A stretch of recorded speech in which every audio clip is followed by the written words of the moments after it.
ইন্নাল হামদালিল্লাহি ওয়াসসালাতু ওয়াসসালামু আলা রাসূলিল্লাহি ওয়া আলা আলিহি ওয়াসহাবিহি ওয়া সাল্লামা তাসলিমান কাসীরান মাজিদান ইলা ইয়াউমিদ্দিন। আম্মা বা'দ। গত পর্বে আমরা আলোচনা করছিলাম ইসলাম পূর্ব আরবের রাজনৈতিক ও ধর্মীয় অবস্থা নিয়ে। ইব্রাহিম আলাইহিসসালামের হাজেরা এবং ইসমাইলকে মক্কায় রেখে যাবার ঘটনা, আরবে ইহুদি এবং খ্রিস্ট ধর্মের আবির্ভাব এবং আমর ইবনে লুহাইয়ের মাধ্যমে আরবে শিরকের প্রবেশ নিয়ে। এছাড়াও জেনেছিলাম আরবদের আদি ইতিহাস, কুরাইশ বংশের উৎপত্তি এবং সংক্ষেপে আব্দুল মুত্তালিবের ঘটনা। সিরাত নিয়ে পড়াশোনা করার সময় যে বিষয়গুলো খেয়াল রাখতে হবে তা হল ক্যারেক্টার বা ব্যক্তির নাম, জায়গার নাম এবং ক্রনোলজি বা সময় পরিক্রমা, অর্থাৎ কোন ঘটনা কোনটার আগে বা পরে ঘটেছে। এবং সিরাতে যেহেতু অনেক ক্যারেক্টার, স্থান, কালের উল্লেখ থাকবে, আমরা সাজেস্ট করব একটা লেকচার অন্তত 2 বার শুনতে। এতে করে নামগুলো অন্তত মনে গেঁথে যাবে। আজকের পর্বের বিষয়বস্তু হল আব্দুল মুত্তালিবের অন্যান্য তাৎপর্যপূর্ণ ঘটনাগুলো, রাসূলুল্লাহ সাল্লাল্লাহু আলাইহি সাল্লামের জন্ম এবং তার শৈশব। এর আগের পর্বে আব্দুল মুত্তালিবের পারিবারিক ইতিহাস নিয়ে আমরা সংক্ষেপে আলোচনা করেছিলাম। তবে এখানেই শেষ নয়, আব্দুল মুত্তালিব নিয়ে কতগুলো ঘটনা আছে যা না জানলেই নয়। তৎকালীন আরবের চোখে আব্দুল মুত্তালিব ছিলেন সবচেয়ে বিখ্যাত ঐতিহাসিক ব্যক্তিত্ব। এটা বললে ভুল হবে না, ইব্রাহিম আলাইহিসসালামের পরে তারা আব্দুল মুত্তালিবকে সবচেয়ে বেশি সম্মান করত। যদিও আব্দুল মুত্তালিব ইব্রাহিম আলাইহিসসালামের তাওহীদে বিশ্বাসী ছিলেন না, তবুও তারা তাকে বিশেষ কিছু মনে করত। আব্দুল মুত্তালিব ছিলেন কুরাইশদের মধ্যমণি।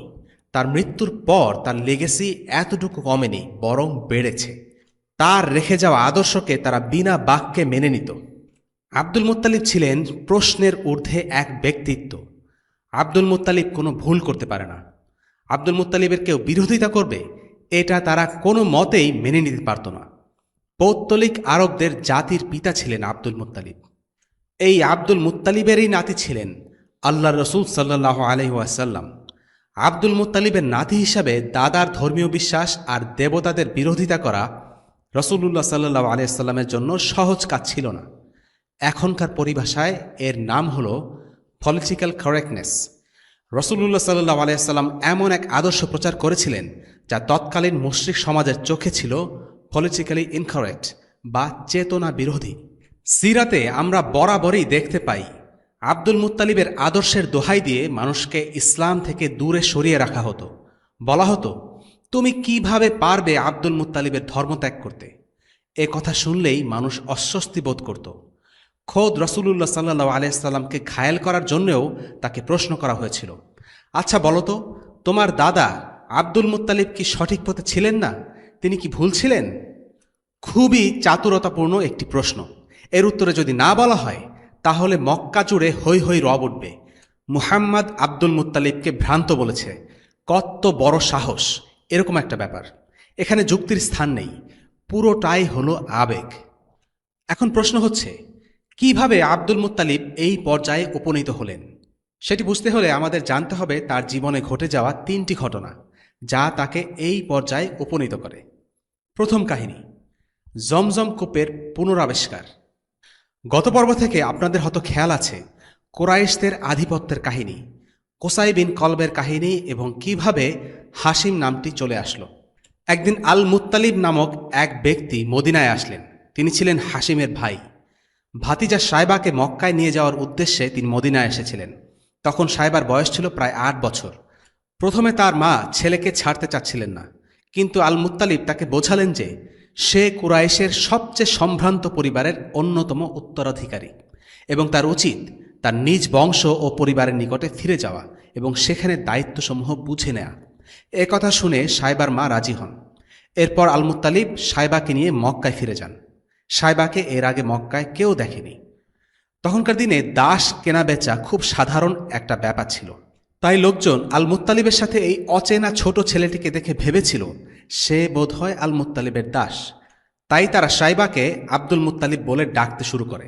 আর এই আব্দুল মুত্তালিবই হলেন রাসূলুল্লাহ সাল্লাল্লাহু আলাইহি সাল্লামের দাদা।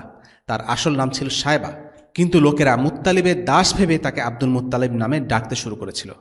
আব্দুল মুত্তালিবের প্রথম তাৎপর্যপূর্ণ ঘটনা হল জমজম কূপের পুনরাবিষ্কার। আমরা আগে আলোচনা করেছি বনু জুরহুম গোত্র মক্কা থেকে ছেড়ে যাওয়ার সময় জমজম কূপের মুখ বন্ধ করে এর সব চিহ্ন মুছে দিয়েছিল। এই ঘটনার পর প্রায় ৩০০ বছর পর্যন্ত জমজম কূপের অবস্থান মক্কাবাসীদের কাছে অজানা ছিল। একদিন আব্দুল মুত্তালিব একটি স্বপ্ন দেখলেন। স্বপ্নে কেউ তার কাছে এসে বলতে লাগল, খোড়ো তাইয়েবা। তাইয়েবা মানে হলো পবিত্র। আব্দুল মুত্তালিব স্বপ্নের মধ্যেই সাড়া দিলেন এবং জিজ্ঞেস করলেন, তাইয়েবা কি? কিন্তু কোনো উত্তর পাওয়া যায়নি। সেদিনের মতো স্বপ্ন ভেঙে যায়। পরের দিন রাত্রেও তিনি একই রকম স্বপ্ন দেখেন। সেই একই আওয়াজ তাকে বলতে থাকে, গর্ত করো সেই মহার্ঘ। আব্দুল মুত্তালিব বললেন, কি সেই মহার্ঘ? সেই রাতেও কোনো উত্তর পেলেন না। তৃতীয় রাতে সেই একই আওয়াজ তাকে বলল, জমজম খনন করো। আব্দুল মুত্তালিব জিজ্ঞেস করলেন, জমজম কি? এবার তিনি উত্তর পেলেন। সেই কণ্ঠস্বরটি এবার বলল, জমজম এমন এক কূপ যা কখনো বন্ধ হবে না বা শুকিয়ে যাবে না। এখান থেকে হাজিরা পানি পান করবে। এই কূপ রয়েছে গোবর আর রক্তের মাঝে। এর কাছেই রয়েছে সাদা পা বিশিষ্ট কাক এবং পিঁপড়ার আবাস। এই দুর্বোধ্য সাংকেতিক কথাবার্তার আগামাথা আব্দুল মুত্তালিব কিছুই বুঝতে পারলেন না। পরের দিন সকালে তিনি যখন কাবা ঘর তাওয়াফ করছিলেন, তখন কাছেই সেখানে তিনি গোবর ও রক্ত দেখতে পান। সেগুলো ছিল একটি জবাইকৃত উটের রক্ত আর গোবর। এরপর তিনি সেই একই জায়গায় সাদা পা বিশিষ্ট একটি কাক এবং পিঁপড়ার বাসা দেখতে পেলেন। অবশেষে তিনি বুঝতে পারলেন যে এই স্থানের কথাই তাকে স্বপ্নে জানানো হয়েছে। এখানেই তার পূর্বপুরুষের জমজম কূপ রয়েছে। এরপর তিনি পুত্র হারিসকে সঙ্গে নিয়ে খোঁড়াখুড়ির কাজ শুরু করে দিলেন। জমজম কূপ আল কাবা থেকে খুব বেশি দূরে নয়। পিতা পুত্রের এই খোঁড়াখুড়ি দেখে লোকজন জড়ো হয়ে যায় এবং তারা জিজ্ঞেস করল, তোমরা কি করছো? আল কাবার পাশে এভাবে খোঁড়াখুড়ি করছো কেন? তারা তাদেরকে বাধা দেওয়ার চেষ্টা করল, কিন্তু আব্দুল মুত্তালিব ও তার পুত্র হারিস খনন কাজ বন্ধ না করে চালিয়ে যেতে লাগলেন। একদিকে পিতাপুত্র খনন কাজ চালিয়ে যেতে লাগলো, আরেকদিকে লোকজনও তাদেরকে বাধা দিতে লাগলো। আব্দুল মুত্তালিবের এরকম করার কারণ তারা কোনোভাবেই বুঝতে পারছিল না। এক পর্যায়ে তারা তাকে ছেড়ে দেয়। তারা ফিরে যাওয়ার সময় আব্দুল মুত্তালিবের চিৎকার শুনতে পেল। লোকেরা দৌড়ে এসে দেখতে পেল যে আব্দুল মুত্তালিব জমজম কূপের ঢাকনা উন্মোচন করেছে। এরপর উপস্থিত কুরাইশ নেতারা এসে বলল যে, হ্যাঁ হ্যাঁ, এটাই হলো আমাদের পূর্বপুরুষ ইসমাইল আলাইসাল্লামের কূপ। এই কথার মাধ্যমে তারা ইঙ্গিত দিতে চাইল যে এই কূপের উপর তাদের সবার অধিকার আছে, তাই এই কূপের অংশীদার তারা সবাই। কিন্তু আব্দুল মুত্তালিব বললেন, আমি স্বপ্নে এই কূপের খোঁজ পেয়েছি, আমি এটাকে আবার উন্মোচন করেছি, তাই এই কূপের মালিক আমি। কিন্তু তারা এটা মানতে চাইল না। তারা বলতে লাগলো যে তারা সবাই ইসমাইলের উত্তরসূরি, তাই তারা সবাই এই কূপের মালিক। এদিকে আব্দুল মুত্তালিব এই কূপের মালিকানা অন্য কারো হাতে দেবেন না বলে মনস্থির করেছেন। দুই পক্ষই তর্কাতর্কি চালিয়ে যাচ্ছিল। তাদের মাঝে যখন এই কূপ নিয়ে প্রায় যুদ্ধ বেঁধে যাচ্ছিল, তখন একজন প্রস্তাব দিল যে, আচ্ছা ঠিক আছে, নিজেদের মাঝে এরকম মারামারি না করে আমরা বরং বনু সাআদের মহিলা জাদুকরের কাছে যাই, সে হয়তোবা আমাদের একটা সমাধান দিতে পারবে। বনু সাআদের এই মহিলা জাদুকর দাবি করত যে তার সাথে আত্মার যোগাযোগ রয়েছে। কোরাইশ নেতৃবৃন্দ জমজম কূপ নিয়ে সৃষ্ট সমস্যার সমাধান পাওয়ার আশায় এই মহিলার কাছে গেল, কিন্তু সেখানে গিয়ে জানতে পারল যে এই মহিলা সিরিয়া চলে গেছে। তখন তারা আবার শামের দিকে যাত্রা শুরু করল। যাত্রাপথে তাদের পানি শেষ হয়ে যায়। তখন তারা ছিল মরুভূমির মাঝে, সেখানে পানির কোনো ব্যবস্থা ছিল না। এ অবস্থায় আব্দুল মুত্তালিব বাকি সবাইকে বললেন, আমাদের মৃত্যু যদি এই নির্জন মরুভূমিতেই ঠিক করা হয়ে থাকে, তাহলে সবার উচিত যার যার কবর খুঁড়ে ফেলা, এবং যাতে করে একজন মারা গেলে বাকিরা তাকে কবর দিতে পারে, তাহলে অন্তত একজন ছাড়া বাকি সবার কবর হবে। তার কথা মতো সবাই যার যার কবর খুঁড়ে ফেলল এবং সেই কবরে শুয়ে মৃত্যুর জন্য অপেক্ষা করতে লাগল। কিছুক্ষণ পর আব্দুল মুত্তালিবই আবার বলে উঠলেন, না, আমাদের মতো পুরুষদের এভাবে মৃত্যুর জন্য অপেক্ষা করা মানায় না, তার চেয়ে বরং আমরা সবাই পানির খোঁজে বের হই। তার এই কথায় সবাই একমত হল এবং এক একজন পানির খোঁজে এক এক দিকে বেরিয়ে পড়ল। কিছুক্ষণ পর আব্দুল মুত্তালিব পানির খোঁজ পেলেন। পানি নিয়ে সঙ্গীদের কাছে ফিরে এলে তারা বলল, আল্লাহ তাআলা তোমাকে এই মরুভূমিতে পানির সন্ধান দিয়ে রক্ষা করেছেন, এবং তিনি তোমাকে জমজম কূপ উন্মোচনের স্বপ্ন দেখিয়েছেন। এ সব কিছুই একটি জিনিস নির্দেশ করে, এই কূপ তোমার জন্য আল্লাহ তাআলার পক্ষ থেকে একটি অনুগ্রহ, আর এই কূপের মালিকানা তোমারই। আমরা আমাদের দাবি ছেড়ে দিলাম, এখন চলো আমরা মক্কায় ফিরে যাই। আর এভাবেই আব্দুল মুত্তালিবের হাতে জমজম কূপ পুনঃ আবিষ্কৃত হয়, আর তার কর্তৃত্বে নতুন মাত্রা যোগ হয়। দ্বিতীয় কাহিনী, ছেলে আব্দুল্লাহকে উৎসর্গ করার ইচ্ছা। যখন কোরাইশ নেতারা জমজম কূপের মালিকানার জন্য আব্দুল মুত্তালিবকে চাপাচাপি করছিল, তখন আব্দুল মুত্তালিবের পাশে একমাত্র পুত্র ছাড়া আর কেউ ছিল না। ব্যাপারটা আব্দুল মুত্তালিবকে বেশ ভাবিয়ে তোলে। কেননা গোত্রীয় সমাজে কোনো ব্যক্তির শক্তিমত্তা কেমন হবে তা নির্ধারিত হয় তার পরিবার ও আত্মীয় স্বজনের সংখ্যাধিক্যের ওপর। যেমন যার যত ছেলে, ভাই, চাচা কিংবা আত্মীয় স্বজন, সে তত বেশি শক্তিশালী। আব্দুল মুত্তালিব তখন আল্লাহ তাআলার কাছে এই বলে দোয়া করলেন, হে আল্লাহ, আপনি যদি আমাকে 10টি পুত্র সন্তান দেন, তাহলে আমি তাদের মধ্য থেকে একজনকে আপনার পথে কুরবানি দেব। এরপর আল্লাহ তাআলার দয়ায় আব্দুল মুত্তালিব 10টি পুত্র ও 6টি কন্যা সন্তান লাভ করলেন। তখন তিনি আল্লাহ তাআলার কাছে কৃত ওয়াদা পূরণ করার ব্যবস্থা নিলেন। আব্দুল মুত্তালিব সহ কুরাইশের অন্যান্য লোকেরা তাদের সবচেয়ে বড় মূর্তি হুবালের কাছে যায়। এই মূর্তির পাশে কিছু তীর ছিল। তীরগুলোকে তারা খুব পবিত্র বলে মনে করত। সেগুলোর সাথে ঐশ্বরিক ব্যাপার জড়িয়ে আছে বলে তারা বিশ্বাস করত। ওই তীরগুলোর গায়ে আব্দুল মুত্তালিবের সব পুত্রের নাম লেখা হয়েছিল। এরপর লটারি করা হলে প্রথমবার নাম উঠল আবদুল্লাহর নাম, দ্বিতীয়বারেও উঠল আবদুল্লাহর নাম এবং তৃতীয়বারেও উঠল আবদুল্লাহর নাম। তারপর আব্দুল মুত্তালিব আবদুল্লাহকে আল কাবার পাশে নিয়ে গেলেন। তিনি যখন ছুরি বের করে আবদুল্লাহকে জবাই করতে যাচ্ছিলেন, তখন দৌড়ে আসলো তারই আরেক পুত্র আবু তালিব। আবু তালিব তার পিতাকে বলল, আমরা আপনাকে এই কাজ করতে দিতে পারি না। এরপর আবদুল্লাহর মাতৃ সম্পর্কীয় আত্মীয়স্বজনরাও এসে বলল, আমরা আপনাকে আমাদের পুত্রকে জবাই করতে দিতে পারি না। অন্যান্য লোকেরাও আব্দুল মুত্তালিবকে বলতে লাগল, আপনি যদি এই কাজটা করেন, তাহলে আপনার উত্তরসূরিদের জন্য তা করণীয় বলে গণ্য হবে, কেননা আব্দুল মুত্তালিব ছিলেন তাদের নেতা। তিনি কোনো কাজ করলে তা প্রথা হিসেবে দাঁড়িয়ে যায়। কিন্তু আব্দুল মুত্তালিব তাদের কোনো আপত্তি মানতে চাইলেন না। তিনি বললেন, আমি আল্লাহ তাআলার কাছে যা মানত করেছি তা কোনোভাবেই ভঙ্গ করতে পারবো না। এ নিয়ে তাদের মাঝে বেশ কথা কাটাকাটি হতে লাগল। শেষ পর্যন্ত তারা যখন কোনো সমাধানে পৌঁছতে পারল না, তারা তখন আবার সেই মহিলা জাদুকরের কাছে বিষয়টি উত্থাপন করার সিদ্ধান্ত নিল। সবাই সেই মহিলা জাদুকরের কাছে গেল এবং সব কিছু শুনে সেই মহিলা জাদুকর বলল, আচ্ছা, তোমরা আজকে যাও, আগামীকাল আবার এসো, আমি এর মাঝে আমার আত্মাগুলোর সাথে এই ব্যাপারটি নিয়ে আলোচনা করব। কুরাইশরা পরদিন তার কাছে উপস্থিত হল। এর মাঝে মহিলা জাদুকর একটি সমাধান বের করে দিল। মহিলা তাদেরকে জিজ্ঞেস করল, তোমরা কোনো ব্যক্তির রক্তপণ কিভাবে আদায় করো? তারা বলল, 10টি উট দিয়ে। তখন মহিলা বলল, ঠিক আছে, তাহলে এক পাশে 10টি উট আর অপর পাশে আবদুল্লাহকে রেখে তীর চালনা করো।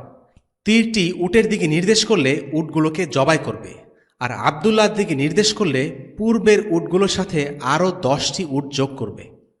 কুরাইশরা এতে রাজি হলো এবং মক্কায় ফিরে গেল। মহিলা জাদুকর যা যা করতে বলেছিল, কুরাইশরা ঠিক তাই করল। তীর যতবার আবদুল্লাহর দিকে নির্দেশ করছিল, ততবার তারা উটের সংখ্যা বাড়াতে লাগল। এভাবে উটের সংখ্যা বাড়তে বাড়তে যখন 100-তে পৌঁছল, তখন এটি উটের দিকে নির্দেশ করল।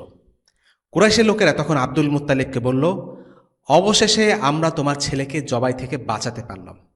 কিন্তু আব্দুল মুত্তালিব বলল, না, এখনও শেষ হয়নি, আমরা আরেকবার লটারি করব। তারা আরও 2বার একই কাজ করল এবং প্রতিবারই নিক্ষিপ্ত তীর উট বরাবর ছিল। অবশেষে সেই 100 উট জবাই করা হলো, আর আব্দুল মুত্তালিবকে সেই উটগুলোর পুরো খরচ একা বহন করতে হয়েছিল। তিনি খুবই দয়ালু ছিলেন। নিজের জন্য গোশত না রেখে সমস্ত উটের গোশত মানুষের মাঝে বিলিয়ে দিয়েছিলেন। লোকজন গোশত খেয়ে আবার সাথে করে নিয়েও যাচ্ছিল, কিন্তু তারপরও পশু পাখিদেরকে খাওয়ানোর মতো যথেষ্ট পরিমাণ গোশত উদ্বৃত্ত ছিল। এরপর থেকে আরবদের মাঝে এই কথাটি ব্যাপকভাবে বিখ্যাত হয়ে গিয়েছিল যে আব্দুল মুত্তালিব হলেন সেই ব্যক্তি যিনি মানুষ ও পশুদেরকে খাইয়েছিলেন, এমনকি আকাশের পাখিদেরকেও খাইয়েছিলেন। কুরাইশদের কথা সত্য প্রমাণিত হয়েছিল। তারা বলেছিল আব্দুল মুত্তালিব যে কাজ করবে পরবর্তীতে আরবদের জন্য তা প্রথা হয়ে দাঁড়িয়ে যাবে। পরবর্তীতে দেখা যায় যে আরবে রক্তপণ হিসাবে 10টি উট দেয়া হতো, আব্দুল মুত্তালিবের 100টি উট জবাই করার পর সেখানে রক্তপণের মূল্য 100টি উট নির্ধারিত হয়। ইসলামেও এই নিয়মটি বহাল রাখা হয়েছে। অবশ্য এখন আর উট দিয়ে রক্তপণ আদায় করা হয় না, বরং 100টি উটের মূল্য মুদ্রার সাপেক্ষে হিসাব করা হয় এবং টাকা দিয়ে তা পরিশোধ করা হয়। এই আবদুল্লাহ হচ্ছে রসুলুল্লাহ সাল্লাহ আলাইসাল্লামের বাবা। রসুলুল্লাহ সাল্লাহ আলাইসাল্লামকে বলা হতো, তুমি হলে 2 জবিহের সন্তান। তারা হলেন ইসমাইল ও আবদুল্লাহ। তৃতীয় ও সবচেয়ে তাৎপর্যপূর্ণ কাহিনী, আব্রাহা ও তার হাতি বাহিনীর মক্কা অভিযান। আব্রাহার কথা নিশ্চয়ই খেয়াল আছে আমাদের গত পর্ব থেকে। আবিসিনিয়ার রাজা আন-নাজ্জাশী তার সেনাপতি আরিয়াতকে দিয়ে পাঠান ইয়েমেনের অত্যাচারী শাসক জু নওয়াজকে শায়েস্তা করতে। আবিসিনিয়ানরা জু নওয়াজকে পরাজিত করে ইয়েমেনের শাসন কর্তৃত্ব দখল করে নেয়। এরপর নিজেদের মধ্যে অন্তঃসংঘাতে আরিয়াত এবং আব্রাহার মধ্যে এক যুদ্ধ হয় এবং কৌশলে আব্রাহা জয়ী হয়। আব্রাহা এরপর ইয়েমেন দখল করে সেখানে শাসন করা শুরু করে। সে সবাইকে খ্রিস্ট ধর্মে ধর্মান্তরিত করতে চাচ্ছিল। কাবাঘরের প্রতি আরবদের বিশেষ দুর্বলতা ছিল, তাই সে এই দুর্বলতাকে কাজে লাগিয়ে কাবার অনুরূপ আল কালিস নামের একটি অনিন্দ সুন্দর গির্জা নির্মাণ করে। কাবার সাথে প্রতিযোগিতা করার উদ্দেশ্যে এই গির্জা বানানো হয়েছিল, কিন্তু এই কাজটি আরব গোত্রগুলোর পছন্দ হয়নি। একদিন রাতের অন্ধকারে একজন গির্জায় গিয়ে মল ত্যাগ করে এবং গির্জার দেয়ালে মল ছুঁড়ে নোংরা করে পালিয়ে যায়। এই ঘটনায় আব্রাহা প্রচণ্ড ক্ষিপ্ত হয়। সে কাবা আক্রমণ করার সিদ্ধান্ত নেয়। আব্রাহা তার সৈন্যবাহিনী নিয়ে মক্কার দিকে অভিযান শুরু করে, কিন্তু পথিমধ্যে তার কিছু বাধার সম্মুখীন হতে হয়। নুফাইল নামের একজন গোত্রনেতা তার বিরোধিতা করে তাকে বাধা দেওয়ার চেষ্টা করে, কিন্তু সে আব্রাহার কাছে হেরে যায় এবং যুদ্ধবন্দী হয়। আব্রাহা তায়েফে পৌঁছানোর পর সেখানকার লোকেরা তাকে বিভিন্নভাবে সাহায্য সহযোগিতা করে, কেননা কুরাইশদের সাথে তায়েফবাসীর শত্রুতা ছিল। তাইফের এক লোক আব্রাহার বাহিনীকে পথ দেখানোর জন্য রাজি হয়, কিন্তু তাইফ থেকে বের হওয়ার সাথে সাথে সে মারা যায়। আব্রাহা আরবের সীমান্ত পর্যন্ত পৌঁছিল। সেখানে একটি চারণভূমিতে কিছু মেষ এবং উট চড়ছিল। আব্রাহা সেগুলো দখল করে নেয়।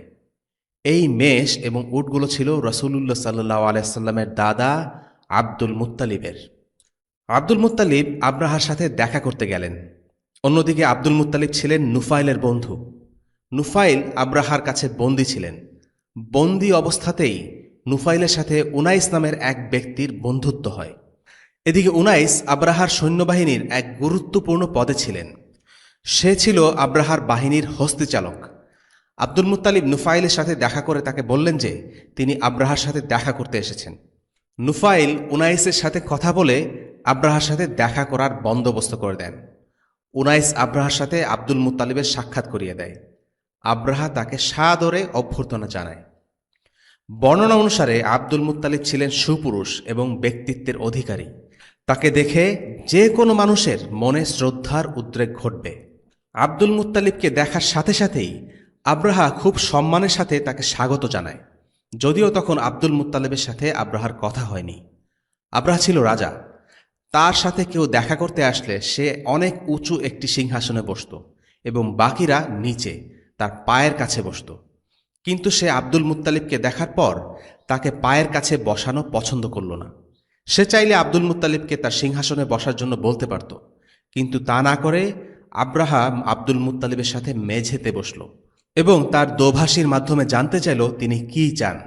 কোনো রাগ ঢাক না রেখে আব্দুল মুত্তালিব দোভাষীকে সরাসরি বললেন, আব্রাহা আমার 200 উট লুট করেছে, আমি তা ফেরত নিতে এসেছি। প্রত্যুত্তরে আব্রাহা বলল, প্রথম দেখায় তোমার প্রতি আমার যে শ্রদ্ধা জাগ্রত হয়েছিল তা নষ্ট হয়ে গেছে। আমি এসেছি তোমার এবং তোমার পূর্বপুরুষদের লাঞ্ছিত করতে, তোমাদের দেশ ধ্বংস করতে। আমি তোমাদের পূর্বপুরুষদের বানানো আল কাবা ভেঙে দিতে চাই, আর তুমি কিনা এসেছ আমার কাছে উট চাইতে। আব্দুল মুত্তালিব বললেন, এই উটের মালিক আমি, তাই আমি আমার উট নিয়ে যেতে এসেছি। কাবা ঘরের মালিক স্বয়ং আল্লাহ তাআলা, তাই আল্লাহই এর রক্ষণাবেক্ষণ করবেন। অতঃপর আব্রাহা আব্দুল মুত্তালিবের উট ফিরিয়ে দেওয়ার আদেশ দিল। আব্দুল মুত্তালিব মক্কায় ফিরে গেলেন আর তার গোত্রের লোকদের বললেন, আব্রাহার সাথে যুদ্ধ করো না, মক্কা থেকে পালিয়ে যাও। আব্দুল মুত্তালিব পরিষ্কারভাবে সবাইকে পরিস্থিতির কথা জানিয়ে দিলেন। সবাই মক্কা ছেড়ে পাহাড়ে গিয়ে আশ্রয় নেয়। আব্দুল মুত্তালিব সবার শেষে মক্কা ত্যাগ করেন। যাওয়ার পূর্বে তিনি কাবার চাদর জড়িয়ে কাঁদতে কাঁদতে আল্লাহর নিকট দোয়া করেন যেন আল্লাহ তাআলা তার ঘরকে রক্ষা করেন। তারপর তিনি মক্কা থেকে চলে যান।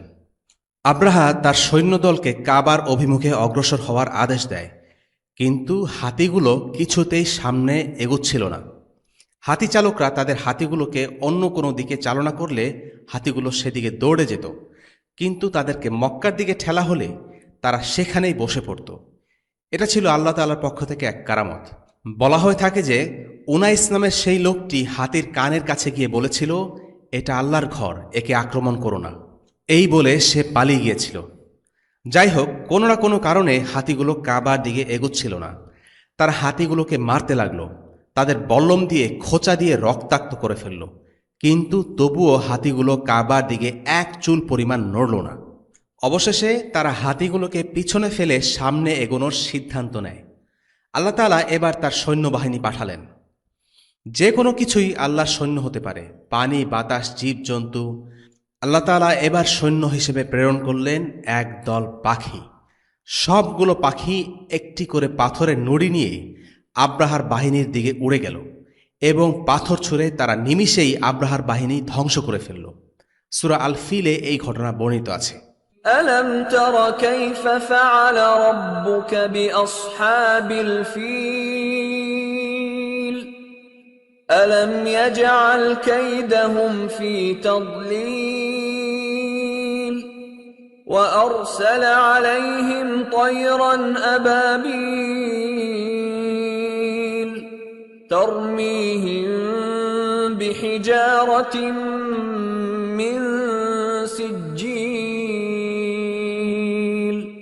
فجعلهم كعصف مأكول তুমি কি দেখনি তোমার প্রভু কেমন করেছিলেন হস্তি বাহিনীর প্রতি? তাদের চক্রান্ত তিনি কি ব্যর্থতায় পর্যবসিত করেননি? আর তাদের উপর তিনি পাঠালেন ঝাঁকে ঝাঁকে পাখির দল, যারা তাদের আছড়ে ছিল শক্ত কঠিন পাথরের গায়ে। ফলে তিনি তাদের বানিয়ে দিলেন খেয়ে ফেলা খড়ের মতো। রাসূলুল্লাহ সাল্লাল্লাহু আলাইহি সাল্লামের জন্মের বছরে এই ঘটনাটা ঘটেছিল। তাই তার জন্মের বছরকে হাতির বছর বলা হয়, ইংরেজিতে দ্য ইয়ার অফ এলিফ্যান্ট। আরবে তখন দিন বা মাস গণনার জন্য নাম থাকলেও বছর গণনার জন্য কোনো ক্যালেন্ডার ছিল না। তাই তারা স্পেসিফিক কোনো ঘটনা দিয়ে কোনো বছরকে খেয়াল রাখত। যেহেতু এই বছরে একটা বড় ঘটনা ছিল হাতির আক্রমণের বছর, তাই একে বলা হতো হাতির বছর। সিরাতের এই পর্যায়ে আমরা মোট 4টি গুরুত্বপূর্ণ কাহিনী জানলাম। প্রথমটি হলো আসহাবুল উখদুদের কাহিনী এবং পরের 3টি হলো আব্দুল মুত্তালিবের কাহিনী।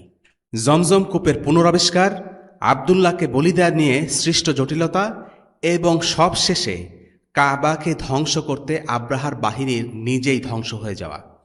প্রতিটি ঘটনাই ছিল বেশ চাঞ্চল্যকর।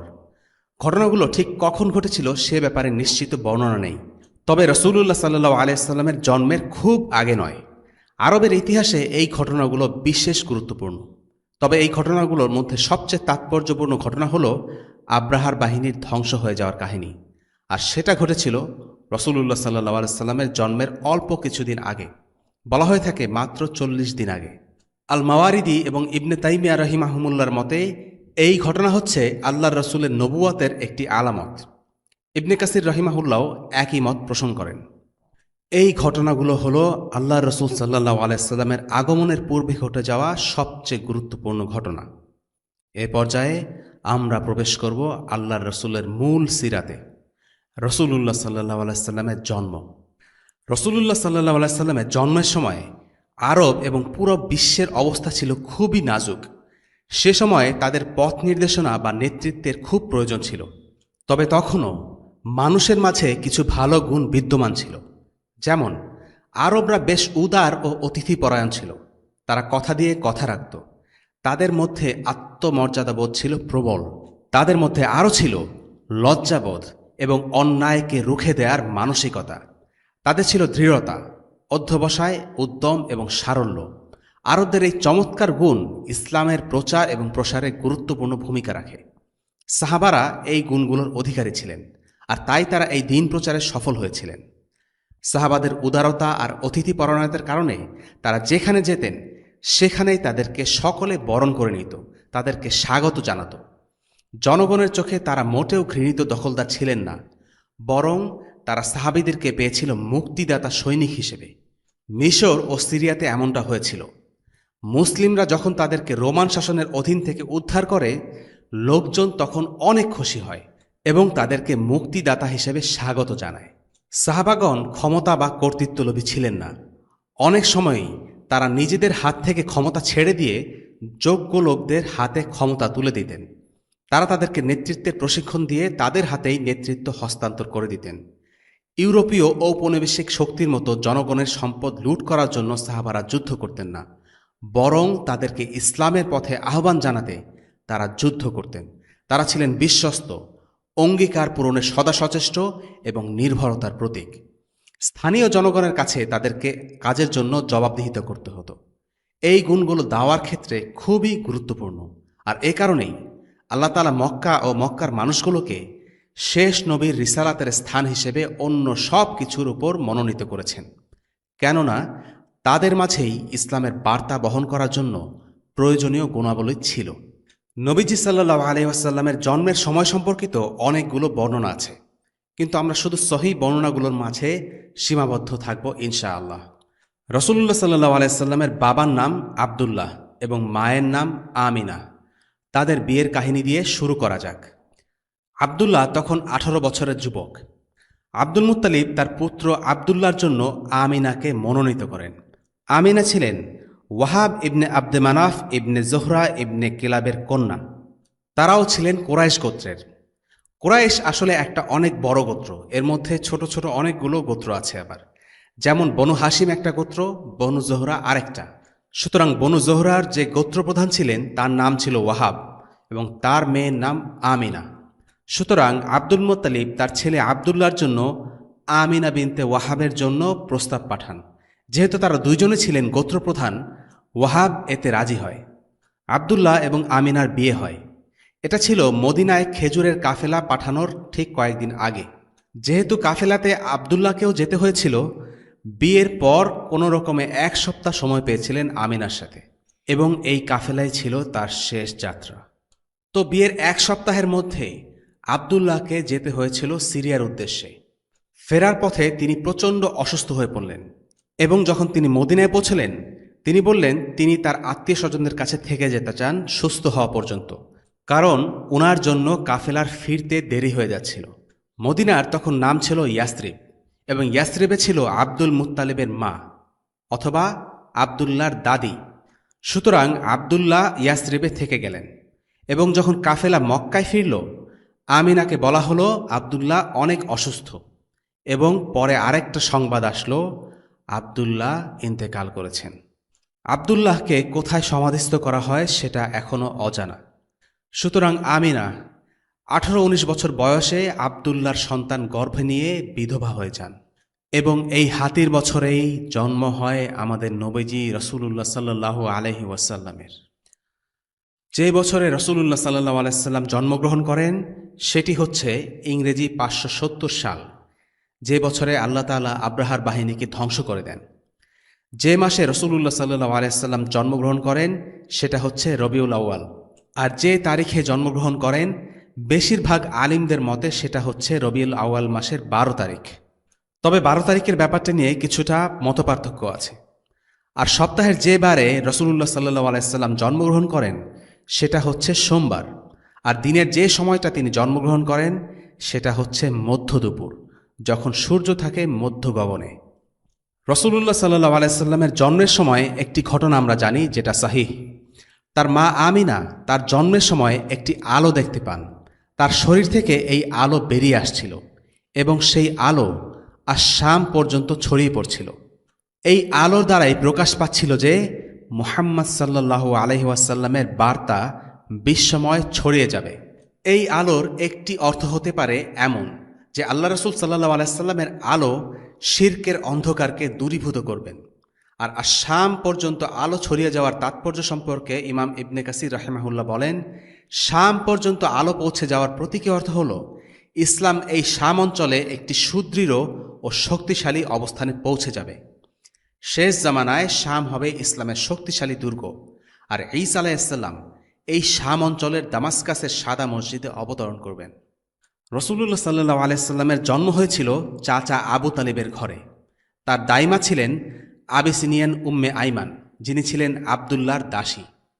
রাসূলুল্লাহ সাল্লাল্লাহু আলাইহি সাল্লামকে প্রথম স্তন্যদান করেছিলেন সুয়াইবাহ, তিনি ছিলেন আবু লাহাবের দাসী। এখন জেনে নেওয়া যাক রাসূলুল্লাহ সাল্লাল্লাহু আলাইহি সাল্লামের বংশধারা। তৎকালীন আরবদের কাছে ইলমুল আনসাব ছিল খুবই গুরুত্বপূর্ণ একটি বিষয়। ইলমুল আনসাবকে বাংলায় বলা হয় নসবনামা, আর ইংরেজিতে বলা হয় জিনিওলজি। ইলমুল আনসাব হচ্ছে বংশধারা সম্পর্কে তথ্য। আরবরা একজন মানুষের 10-20 পূর্বপুরুষ পর্যন্ত অনায়াসে মনে রাখত। কোন গোত্রের পূর্বপুরুষ কে, কোথা থেকে তার উৎপত্তি, এই জ্ঞানগুলো আরবরা চর্চা করত। আল্লাহ রসুলের বংশধারা নিয়ে বেশ কিছু চমৎকার হাদিস আছে। ইমাম আহমদ থেকে বর্ণিত একটি হাদিস থেকে জানা যায়, লোকেরা মুহাম্মদ সাল্লাল্লাহু আলাইহি সাল্লামকে নিয়ে নানা রকম কথা বলতো। যেমন তারা বলতো যে মুহাম্মদ যেন শুষ্ক মরুভূমিতে জন্ম নেয়া একটি সবুজ সতেজ গাছ। এ কথা বলে তারা বোঝাতে চাইত যে তিনি তাদের বংশের শ্রেষ্ঠ ব্যক্তি। ইবনে আব্বাস রাদিয়াল্লাহু আনহু বলেন, লোকদের এসব কথাবার্তা রাসূলুল্লাহ সাল্লাল্লাহু আলাইহি সাল্লামের নিকট পৌঁছালো। তিনি মিম্বারে দাঁড়িয়ে জিজ্ঞেস করলেন, তোমরা বলো তো আমি কে? তারা বলল, আপনি হলেন আল্লাহর রসূল। তিনি বললেন, আমি মুহাম্মদ ইবনে আবদুল্লাহ ইবনে আব্দুল মুত্তালিব। আল্লাহ তাআলা তার সৃষ্টিকে বিভিন্ন ভাগে বিভক্ত করেছেন এবং আমাকে তার সৃষ্টির সেরা অংশের অন্তর্ভুক্ত করেছেন। তিনি সব সৃষ্টিকে 2 ভাগে ভাগ করেছেন এবং আমাকে সেই 2-এর মাঝে উত্তম দলটিতে অন্তর্ভুক্ত করেছেন। তিনি মানুষকে অনেক গোত্রে বিভক্ত করেছেন এবং আমাকে শ্রেষ্ঠ গোত্রের মাঝে স্থান দিয়েছেন। তিনি তাদেরকে অনেকগুলো বংশে ভাগ করেছেন এবং আমাকে সেরা বংশে জন্ম দিয়েছেন, যারা তাদের গোত্রের মাঝে সেরা এবং চেতনায় অগ্রগামী।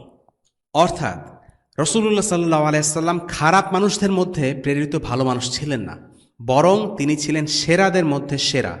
তিনি আরও বলেন, নিশ্চয়ই আল্লাহ আযজা ওয়া জাল ইসমাইলের বংশধর মধ্য থেকে কিনানাকে পছন্দ করেছেন এবং কিনানার মধ্য থেকে কোরাইশদের মনোনীত করেছেন, এবং তিনি কোরাইশদের মধ্য থেকে মনোনীত করেছেন বনু হাশিমকে, এবং তিনি বনু হাশিম থেকে আমাকে মনোনীত করেছেন।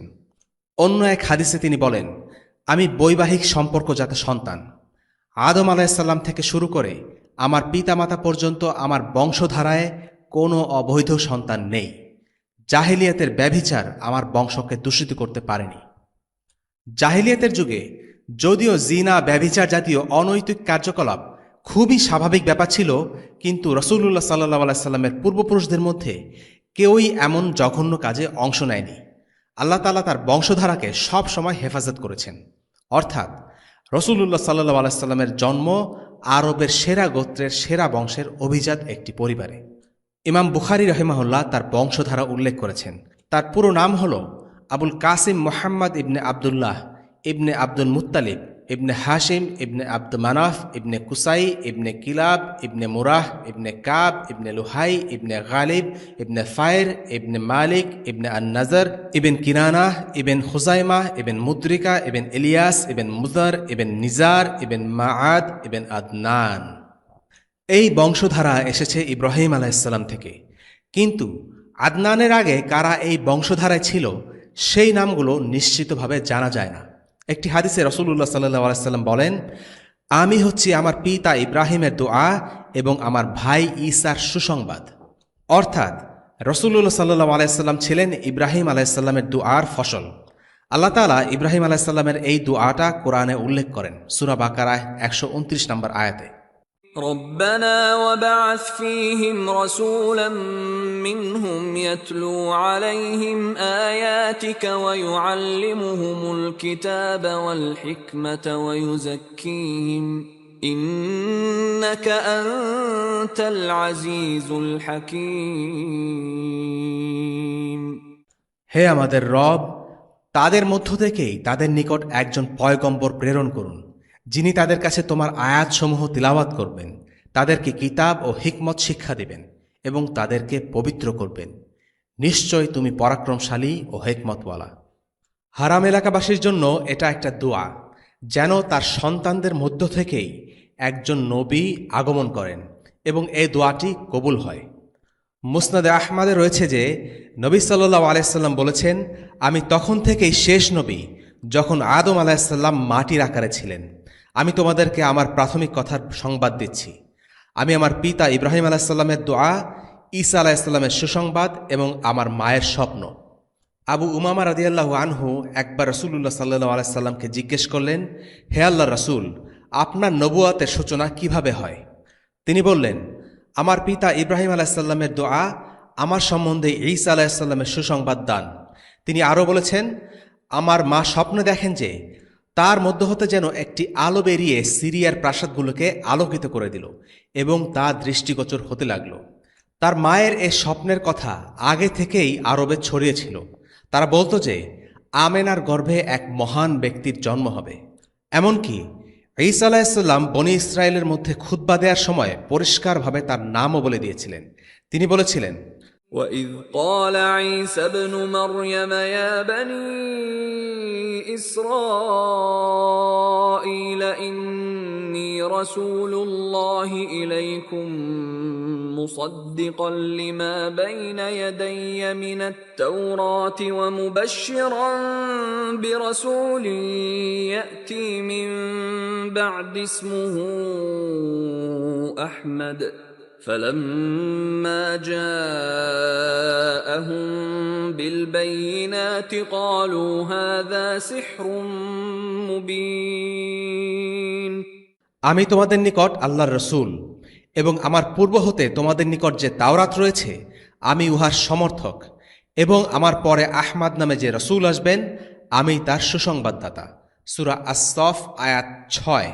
সূরা বাকারার 129 নম্বর আয়াতে আরও ছিল, ওয়ায়ুআল্লিমুহুমুল কিতাব ওয়াল হিকমা। এখানে কিতাবের অর্থ হচ্ছে কোরআন আর হিকমা হচ্ছে সুন্নাহ। ইমাম হাসান আল বসরি রহিমাহুল্লাহ, কাতাদা রহিমাহুল্লাহ, মুকাতিল ইবন হিব্বান রহিমাহুল্লাহ এবং আবু মালিক রহিমাহুল্লাহ একই কথা বলেছেন। সুতরাং দেখা যাচ্ছে ইব্রাহিম আলাইহিসসালামের সেই দোয়ার পরিপ্রেক্ষিতে তারই বংশে রসুলুল্লাহ সাল্লাল্লাহু আলাইহি সাল্লাম জন্ম নিয়েছেন। এবার রসুলুল্লাহ সাল্লাল্লাহু আলাইহি সাল্লামের বংশধারায় তার কয়েকজন পূর্বসূরীকে নিয়ে আলোচনা করা যাক।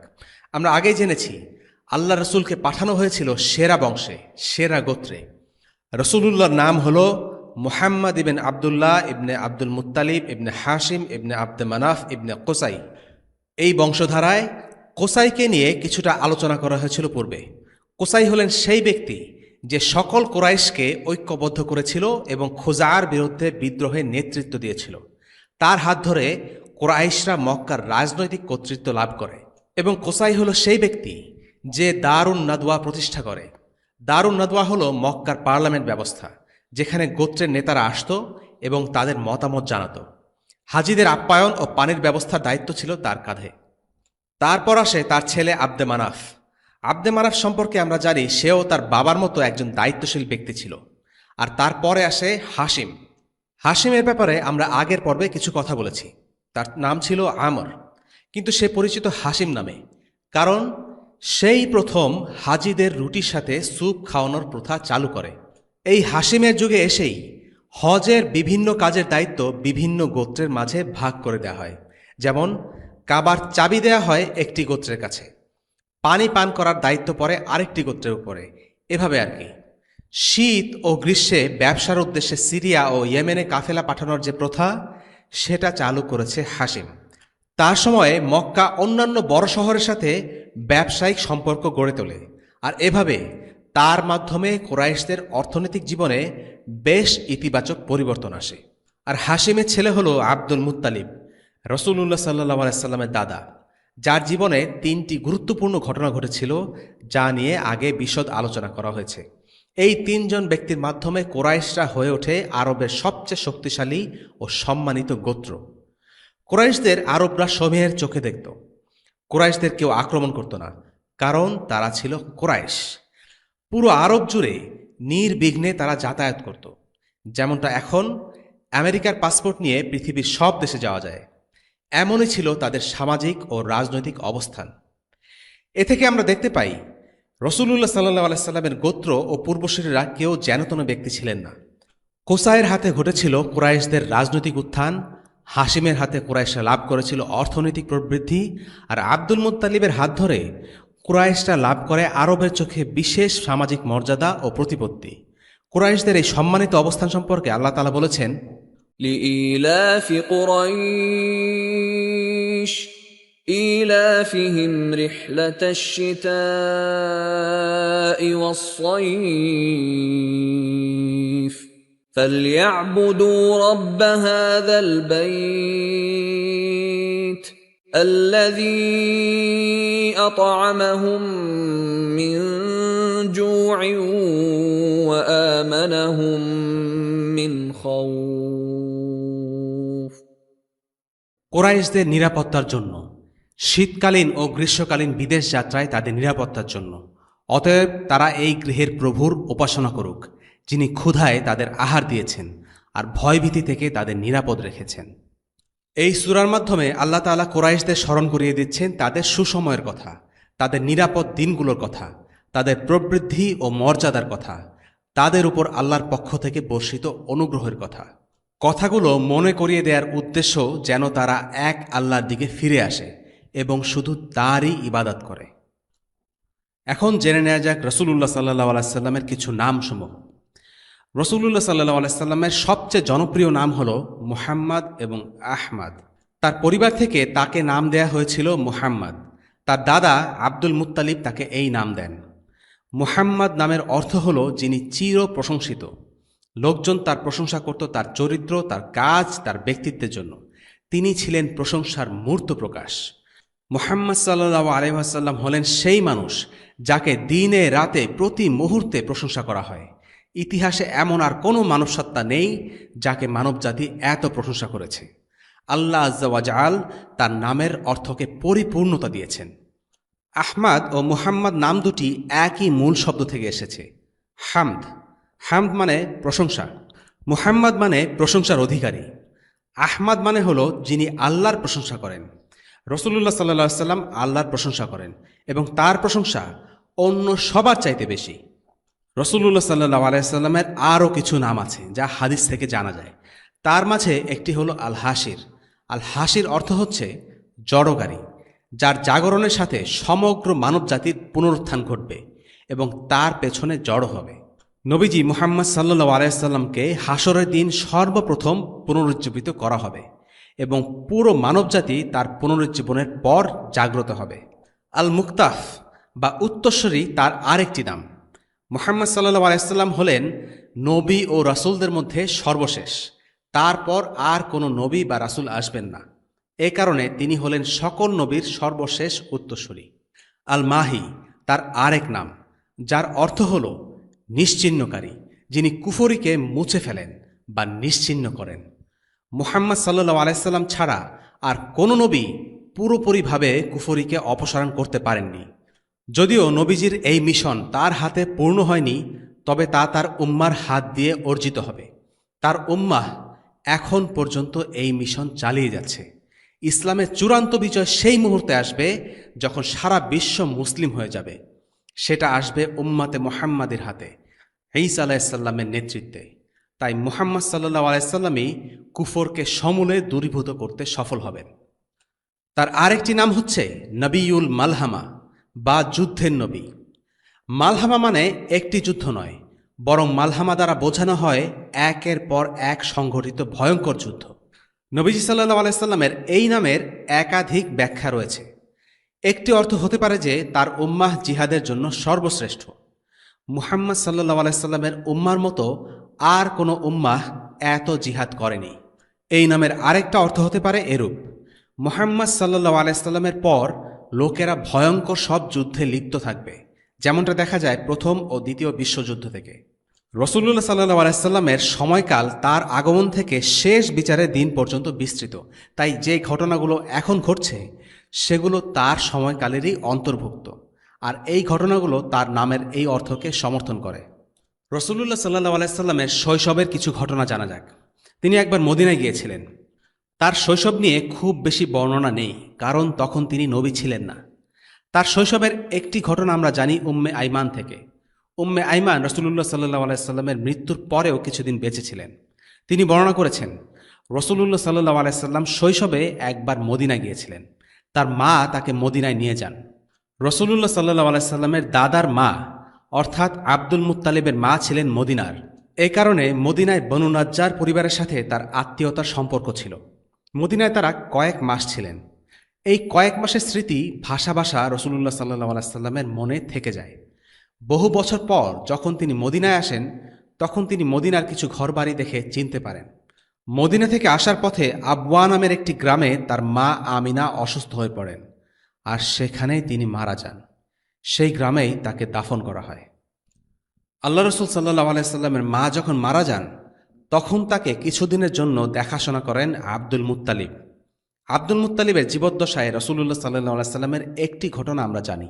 সেটি হলো, কাবার পাশে একটি উঁচু প্ল্যাটফর্ম ছিল, যেখানে আব্দুল মুত্তালিব বসতেন।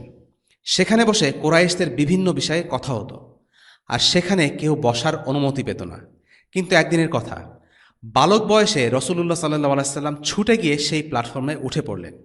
তখন তার চাচারা সেখান থেকে নামিয়ে নিতে চাইল, কিন্তু আব্দুল মুত্তালিব বাধা দিয়ে বললেন, না, সে এখানে থাকুক। এটাই হচ্ছে দাদা আব্দুল মুত্তালিবের সাথে রসুলুল্লাহ সাল্লাহ আলাইসাল্লামের একমাত্র বর্ণিত ঘটনা। হালিমা সাদিয়া ছিলেন রসুলুল্লাহ সাল্লাহ আলাইসাল্লামের দুধ মা। তিনি তার বান্ধবীদের সাথে মক্কায় এসেছিলেন শিশুর খোঁজে, যাকে তারা লালন পালন ও দুধ খাওয়াবার জন্য নিয়ে যাবেন। এটা ছিল তাদের ব্যবসা। এই বেদুইন মহিলাগণ মক্কায় আসত আর কিছু শিশুকে দুধ খাওয়ানোর জন্য নিয়ে যেত। এর বিনিময়ে তারা অর্থ লাভ করত। যে বছর তিনি মক্কায় যান সেটি ছিল দুর্ভিক্ষের বছর, আর তারাও ছিলেন হতদরিদ্র। তারা মক্কার বিভিন্ন বাড়িতে গিয়ে দুগ্ধপোষ্য সন্তানদের খোঁজ করতে লাগলেন। বেদুইন মহিলাদের প্রত্যেকের কাছেই মুহাম্মদ সাল্লাল্লাহু আলাইহি সাল্লামকে উপস্থিত করা হয়, কিন্তু তারা কেউই একে নিতে রাজি হয়নি। এর কারণ ছিল, নবীজি ছিলেন ইয়াতিম। তারা বলতে লাগলো, এই ইয়াতিম আমাদের কি উপকার করবে? কে আমাদের টাকা দেবে? তার তো বাবা মারা গেছে। তারা ভাবল যে তার মা তাদেরকে বেশি কিছু দিতে পারবেন না। কাহিনীটা হালিমার ভাষাতেই শোনা যাক। দিন শেষে আমার সব বান্ধবী নিজেদের সঙ্গে শিশুদেরকে নিয়ে তাদের তাঁবুতে ফিরে যাচ্ছিল, একমাত্র আমি ছাড়া। আমি আমার সাথে নেবার মতো একটি শিশুকেও পেলাম না। রাতের বেলা আমি আমার স্বামীকে ডেকে বললাম, শোনো, আমি আগামীকাল সকালে মুহাম্মদ নামের ওই বাচ্চাটিকেই নিয়ে আসব। আমি খালি হাতে ফিরে যেতে চাই না। আমার স্বামী রাজি হলেন।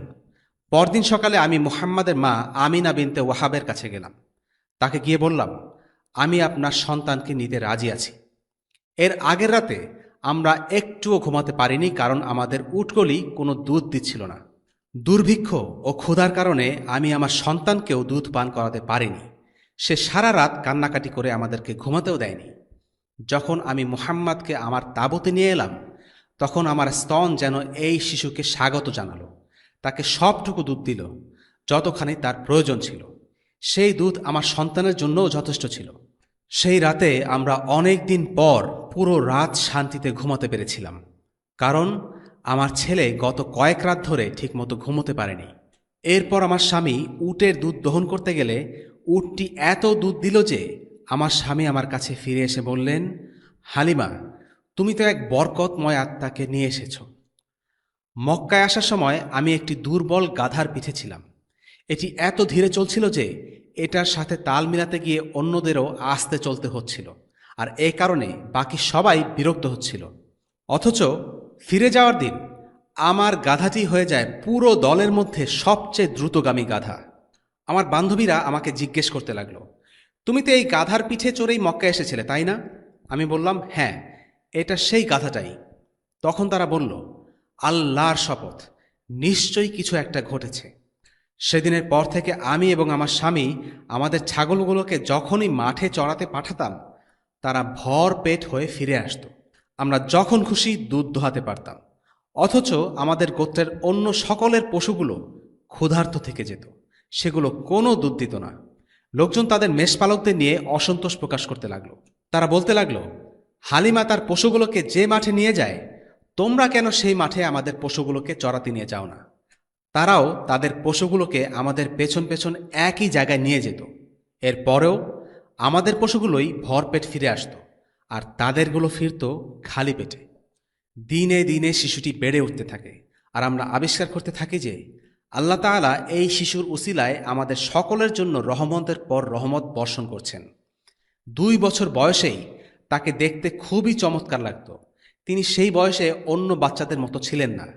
আল্লাহর শপথ, 2 বছর বয়সেই তিনি অনেক বলিষ্ঠ ছিলেন। 2 বছর বয়সে শিশু মুহাম্মদকে মায়ের কাছে ফিরিয়ে দেবার সময় চলে আসে। তারা মক্কায় ফিরে গিয়ে আমিনার কাছে শিশু মুহাম্মদকে আরও কিছুদিন রাখার অনুমতি চান। তারা মুহাম্মদকে অসম্ভব ভালোবাসতেন এবং এটাও জানতেন যে তিনি ছিলেন বরকতময়। তারা আমিনাকে বিভিন্ন রকম অজুহাত দেখিয়ে বোঝাতে চাচ্ছিলেন যে মুহাম্মাদের জন্য মরুভূমিতে থাকাই শ্রেয়। আমিনা রাজি হওয়া পর্যন্ত তারা চেষ্টা চালিয়ে যান। এক সময় আমিনা সম্মতি দেন। এরপর হালিমা মুহাম্মদকে আবার মরুভূমিতে ফিরিয়ে নিয়ে যান। তৎকালীন আরবের মধ্যে এটা একটা প্রথা ছিল। যারা ধনী বা এলিট শ্রেণীর, তারা বাচ্চাকে প্রথম কয়েক বছর মরুভূমিতে লালন পালন করাতেন। এটার খরচ সবাই বহন করতে পারত না। মরুভূমির বেদুইনদের ভাষা ছিল আরবদের মধ্যে সবচেয়ে ভালো। এছাড়াও মরুভূমিতে বাচ্চারা প্রথম কয়েক বছর বড় হলে তারা রোগবালাই থেকে দূরে থাকে। যেহেতু কুরাইশরা ধনী ছিল, তারাই শুধু এই খরচগুলো বহন করতে পারত। হালিমা বলতে থাকেন, একদিন শিশু মুহাম্মদ তার দুধ ভাইয়ের সাথে খেলা করছিলেন। হঠাৎ তার ভাই ছুটে এসে অন্যদের বলল, আমার কুরাইশের ভাই, আমার কুরাইশের ভাই। আমরা সচকিত হয়ে প্রশ্ন করলাম, কি হয়েছে তার? সে বলল, আমি দেখলাম 2 জন সাদা কাপড় পরা লোক মাটিতে নেমে তাকে ধাক্কা দিয়ে মাটিতে শুইয়ে দিল, এরপর তার বুক চিরে ফেলল। এ কথা শোনার পর আমি আর তার বাবা ছুটে গেলাম। মুহাম্মাদের মুখ ফ্যাকাশে। আমরা তাকে জিজ্ঞেস করলাম, কি হয়েছে বাবা? তিনি বললেন, 2 জন লোক এসে আমার বুক চিরে আমার ভেতর থেকে কিছু একটা বের করে নিয়ে গেল। আমি মুহাম্মাদকে খুব বেশি ভালোবাসতাম। কেউ তার কোনো ক্ষতি করুক, এটা আমি কিছুতেই চাই না, বিশেষ করে আমার তত্ত্বাবধানে থাকা অবস্থায়। তাই দ্রুত মক্কায় ফিরে যাওয়াই সঙ্গত মনে করলাম। মক্কায় গিয়ে আমিনার কাছে বললাম, এই যে মুহাম্মদ, এখন থেকে আপনি তাকে নিজের কাছে রাখতে পারেন। আমরা আমাদের দায়িত্ব পূর্ণ করলাম। আমিনা মুখে বিস্ময় নিয়ে বললেন, মাত্র কদিন আগেই তো তোমরা নিজেদের কাছে রাখার জন্য খুব উৎসাহ দেখাচ্ছিলে, এখন হঠাৎ করে কেন তাকে ফিরে দিতে এলে? আমরা কোনো উত্তর দিলাম না, কিন্তু মা আমিনাও নাছোড়বান্দা। তিনি আমাদেরকে বারবার প্রশ্ন করতেই লাগলেন।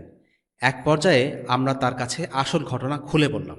সব শুনে আমিনা বললেন, তোমরা কি তাকে নিয়ে এই ভয়ে শঙ্কিত যে শয়তান তার কোনো ক্ষতি করবে? আল্লাহর শপথ, এমনটা হতে পারে না। তাকে যখন আমি গর্ভধারণ করি, সে ছিল সবচেয়ে হালকা, আর যখন তাকে প্রসব করি, তার জন্ম অন্য সব বাচ্চাদের মতো ছিল না। যখন সে বের হয়ে আসলো, আমি আলো দেখতে পেলাম, যা ছিল আসাম পর্যন্ত বিস্তৃত। তাই বলছি, আল্লাহর সুরক্ষা তার সাথে আছে। আমি নিশ্চিত তার ভবিষ্যৎ খুবই উজ্জ্বল হবে। এটুকু এক নাগারে বলে মা আমিনা থামলেন। হালিমা আস-সাদিয়ার ঘটনা থেকে আমাদের অনেকগুলো শিক্ষা নেয়ার আছে। 1, আল্লাহ রসুল সাল্লাল্লাহু আলাইহি ওয়াসাল্লাম ছিলেন একজন বরকতময় মানুষ। তার জীবনের পুরোটাই ছিল বরকতময়। তিনি যেখানে গিয়েছেন, যাদের সাথে ছিলেন, সব কিছুই বরকতময় হয়েছে। হালিমার জীবনের সব কষ্ট যেন এক নিমিষে দূর হয়ে গেল যখন তিনি শিশু রাসূলুল্লাহ সাল্লাল্লাহু আলাইহি সাল্লামকে তার সাথে রাখা শুরু করলেন। 2, আমরা জানি না আল্লাহ আমাদের কল্যাণ কোথায় রেখেছেন। সে সময়ে বেদুইন পরিবারগুলো কোনো ইয়াতিমকে রাখতে চাইত না, কারণ এতিমের পরিবার খুব ভালো অর্থকড়ি হয়তো দিতে পারবে না। এটা ভেবে হালিমার মন খুব খারাপ ছিল। কিন্তু পরবর্তীতে দেখা গেল আল্লাহর রাসূল ইয়াতিম হলেও যে বরকত তিনি বয়ে এনেছেন তা বাকি সবাইকে ছাড়িয়ে গেছে। সবচাইতে লাভবান ছিলেন হালিমা। কাজেই কোনো ঘটনায় বাহ্যত আমাদের চোখে কল্যাণ ধরা না পড়লেও নিরাশ হয়ে যাওয়া উচিত নয়। কেননা আমাদের দেখাশোনার বাইরেও আরেকটি জগৎ আছে, সেটা হলো আল গায়েব, আর কল্যাণের মালিক হলেন আল্লাহ। এই বিশ্বাস আমাদের রাখতে হবে। 3, আরবদের মধ্যে যারা অভিজাত আর সামর্থ্যবান, তারা তাদের শিশুদেরকে বেদুইনদের কাছে পাঠিয়ে দিত যেন মরুভূমির প্রাকৃতিক পরিবেশে তারা সুন্দর ও শক্ত সামর্থ্য হয়ে বড় হতে পারে। কিন্তু আমাদের সময়ে এই চর্চার ধারে কাছেও আমরা নেই। 4 দেয়ালের দালানের মাঝে কৃত্রিম বিনোদনের পরিবেশে টিভি, মোবাইল আর কম্পিউটার গেমস খেলে আমাদের শিশুরা যেভাবে বড় হচ্ছে, তাতে তাদের মানসিক বা শারীরিক কোনোটিরই স্বাভাবিক গঠন হচ্ছে না। একটি বিচ্ছিন্ন আত্মকেন্দ্রিক জাতি গড়ে উঠেছে, যারা নিজেরা কোনো কিছু চিন্তা করতে পারে না, যাদের জ্ঞানের গভীরতা নেই, আচরণে আছে ভনিতা। সবাই নিজের অন্তর নিয়ে যতটা চিন্তিত, তার থেকে বেশি চিন্তিত সমাজের কাছে বানানো নিজের মেকি ইমেজ নিয়ে। এরা ইঞ্জিনিয়ার বা ডাক্তার হয় বটে, প্রকৃতি আর মানুষের দেহ নিয়েও হয়তো একটু আধটু গবেষণা করে, কিন্তু এই প্রকৃতিকে যিনি সৃষ্টি করেছেন, মানুষকে যিনি সৃষ্টি করেছেন, সেই সত্তাকে তারা চিনতে পারে না। প্রকৃতির সাথে তাদের কোনো সম্পর্ক নেই। তাদের জীবন কৃত্রিমতায় ভরপুর। তারা অস্থির হয়ে দুনিয়ার পেছনে ছুটে বেড়ায়, কিন্তু তাদের অন্তরে শান্তি নেই। সমাজ আর মিডিয়া যা শেখায়, সে তার পেছনে ছোটে। ভালো মন্দ, ন্যায় অন্যায়ের সংজ্ঞাগুলোকে তারা ধূসর চোখে দেখে। নিজেদের জীবনের অস্তিত্ব, প্রকৃতির অস্তিত্ব নিয়ে তারা গাফেল। তারা স্লোগান দিতে জানে, কিন্তু স্লোগানের অন্তর্নিহিত কথার অর্থ তারা বুঝতে পারে না। এভাবেই একটি অথর্ব জাতি গড়ে উঠেছে। অথচ 1400 বছর আগে জন্ম নিয়েও সাহাবারা এমনটা ছিলেন না। তারা সহজ সরল ছিলেন। তাদের জ্ঞানের পরিধি ছোট হতে পারে, কিন্তু সেই জ্ঞানে ছিল গভীরতা। তাদের মধ্যে লোক দেখানো মেকি ইমেজ ছিল না। তারা যেটা বিশ্বাস করতেন, সেটাকে সততার সাথে বিশ্বাস করতেন। তাদের হয়তো অনেক প্রযুক্তি ছিল না, কিন্তু তারা জানতেন এই দুনিয়ায় তারা কেন এসেছেন, মৃত্যুর পর তারা কোথায় যাবেন। দুনিয়ার পেছনে তারা ছুটে বেড়াননি, দুনিয়া তাদের পেছনে ছুটে বেরিয়েছে। সেই যুগের সহজ সরল জীবন আর অন্তরগুলো অনেক পবিত্র আর পরিশুদ্ধ ছিল। তারা স্বাধীনভাবে চিন্তা করতে পারতেন। আজকের আধুনিক সভ্যতাগুলো মানুষের চিন্তা চেতনা আর অনুভূতিকে নিয়ন্ত্রণ করে, আর সেটার নাম দিয়েছে ব্যক্তি স্বাধীনতা। আমাদের উচিত আমাদের নিজেদের ও সন্তানদের প্রকৃতির সাথে পরিচিত করে তোলা, ইন্টারনেটে আর সোশ্যাল মিডিয়ার ভার্চুয়াল জগৎ থেকে কিছুটা আলগা করে বাস্তব জীবনে অভ্যস্ত করা, কম্পিউটার গেমসের মধ্যে ঠেলে না দিয়ে খেলার মাঠে খেলতে পাঠানো। আশা করা যায় প্রকৃতির সাথে মানুষের মেলামেশার মাধ্যমে তাদের জীবনে হারিয়ে যাওয়া স্বাভাবিকতা ফিরে আসবে। 4. রসুল্লাহ সাল্লাল্লাহু আলাইহি সাল্লামের বুক চিরে কিছু একটা বের করে নেয়ার যে ঘটনা ঘটেছে, এর মাধ্যমে মূলত শয়তানের প্রভাব থেকে মুক্ত করা হয়েছে। যিনি শেষ রাসূল হবেন, যিনি মানুষকে তাওহীদের বাণী পৌঁছে দেবেন, তাকে শয়তানের প্রভাব থেকে মুক্ত হওয়া জরুরি। এটা ছিল একটা আত্মিক পরিশুদ্ধি, কিন্তু সেটা শারীরিক একটি প্রক্রিয়ায় করা হয়েছিল, ফেরেশতাদের মাধ্যমে। মুহাম্মদ সাল্লাল্লাহু আলাইহি সাল্লাম এরপর তার মায়ের সাথে মক্কায় থেকে যান। 6 বছর বয়সে তার মা মৃত্যুবরণ করেন। এরপর মুহাম্মদ পিতৃমাতৃহীন হয়ে পড়েন। এরপর তার দাদা আব্দুল মুত্তালিবের কাছে লালিত পালিত হতে লাগলেন। আব্দুল মুত্তালিব তাকে বড় করেন, কিন্তু নবীজির 8 বছর বয়সে তিনিও মৃত্যুবরণ করেন। তখন মুহাম্মদ সাল্লাল্লাহু আলাইহি সাল্লামের চাচা আবু তালিবের কাছে বড় হতে থাকেন। তিনি তাকে আশ্রয় ও সুরক্ষা দেন, সাহায্য করেন এবং তাকে জীবনের পরবর্তী 40 বছর ধরে সহায়তা করে যান। এখন সঙ্গত কারণেই আমাদের মনে একটা প্রশ্ন জাগে, কেন আল্লাহ একটা শিশুকে এত পরিমাণ দুঃখ কষ্টের মধ্য দিয়ে নিয়ে গেলেন? জন্মের আগে তার পিতা, 6 বছর বয়সে তার মা এবং 8 বছর বয়সে অভিভাবক আব্দুল মুত্তালিব ইন্তেকাল করেন। নবীজি পুরোপুরি ইয়াতিম হয়ে যান। কয়েকটা পয়েন্টের মাধ্যমে আমরা বুঝতে পারি। প্রথমত, যেমন আল্লাহ মুসা আলাহিসাল্লামকে বলেছিলেন, আমি সেই যে তোমার দেখাশোনা করেছে যাতে তুমি আমার তত্ত্বাবধানে বড় হতে পারো। এ কথাটি আমাদের নবীজি সাল্লাল্লাহু আলাইহি ওয়াসাল্লামের ক্ষেত্রেও খাটে। দ্বিতীয়ত, আমরা জানি ইয়াতিমের জীবন অনেক কঠিন, কিন্তু একই সময়ে এই কষ্টের জীবন নবীজি সাল্লাল্লাহু আলাইহি ওয়াসাল্লামকে অনেক প্রয়োজনীয় গুণাগুণ অর্জন করতে সাহায্য করেছে। আদর ভালোবাসার মধ্য দিয়ে বড় হলে দাওয়াত দেওয়ার মতো কঠিন কাজ নবীজির জন্য সহজ হতো না। অপরদিকে রূঢ় বাস্তবতার মধ্য দিয়ে বড় হওয়া, পিতামাতার ছায়ায় না থাকায় অটোমেটিক্যালি একজন শিশু অথবা কিশোরকে বলিষ্ঠ করে, সাবলীল করে তোলে, ম্যাচুরিটি দেয় এবং শিশুটি হয়ে ওঠে প্রজ্ঞাবান। এই ব্যাপারটি আমরা যে কোনো ইয়াতিম শিশুদের মধ্যেই দেখি। তারা অন্যান্য শিশুদের যারা আদরে বড় হয়েছে তাদের চেয়ে অনেক বেশি ম্যাচিউরড। এটাই বাস্তবতা। নবীজি সাল্লাল্লাহু আলাইহি ওয়াসাল্লামকে এভাবেই বড় হওয়া দরকার ছিল। সেজন্যই আল্লাহ তাকে এত সব পরীক্ষার মধ্য দিয়ে নিয়ে গেছেন। তৃতীয়ত, কঠিন পরিস্থিতির মধ্য দিয়ে গেলে একজন মানুষ হয় সংবেদনশীল, দরদি এবং ক্ষমাশীল। এজন্যই অনেক হাদিসে আমরা দেখতে পাই ইয়াতিমদের ভরণ পোষণের কথা। রাসূলুল্লাহ সাল্লাল্লাহু আলাইহি ওয়াসাল্লাম বলেন, আমি এবং যে ইয়াতিমদের ভরণপোষণ করেছে একসাথে জান্নাতে থাকব। তিনি আরও বলেন, যখন কোনো ইয়াতিম দেখবে তার মাথায় হাত বুলিয়ে দেবে, অর্থাৎ ইয়াতিমদের সাথে সদ্ব্যবহার করতে বলা হয়েছে। কারণ নবীজি সাল্লাল্লাহু আলাইহি সাল্লাম তার নিজের শৈশবের কথা স্মরণ করে বুঝতে পারেন। এজন্য আমরা অ্যাটলিস্ট যা করতে পারি তা হল একজন ইয়াতিমের ভরণ পোষণের দায়িত্ব নেয়া এবং এটাকে আমাদের জীবনের একটা অংশ বানিয়ে নেয়া। সুতরাং এরকম কঠিন পরিস্থিতির মধ্য দিয়ে আমাদের নবীজি সাল্লাল্লাহু আলাইহি সাল্লাম স্নেহশীল এবং কোমল হৃদয়ের মানুষ হিসেবে গড়ে উঠেছিলেন। চতুর্থত, বনু সাআদ গোত্রের মধ্যে মা হালেমার কাছে বড় হবার মধ্য দিয়ে নবীজি সাল্লাল্লাহু আলাইহি সাল্লাম আরবদের মধ্যে সবচেয়ে অলংকারপূর্ণ আরবি ভাষা রপ্ত করেন। ইংরেজিতে আমরা যাকে বলি এলোকোয়েন্ট অ্যারাবিক। এবং জানা যায় যে রাসূলুল্লাহ সাল্লাল্লাহু আলাইহি সাল্লাম সর্বোত্তম আরবি ভাষা ব্যবহার করতেন। এবং এ নিয়ে একটা হাদিসও আছে এমন, আমাকে সবচেয়ে বিশদ অর্থপূর্ণ বাক্য দান করা হয়েছে।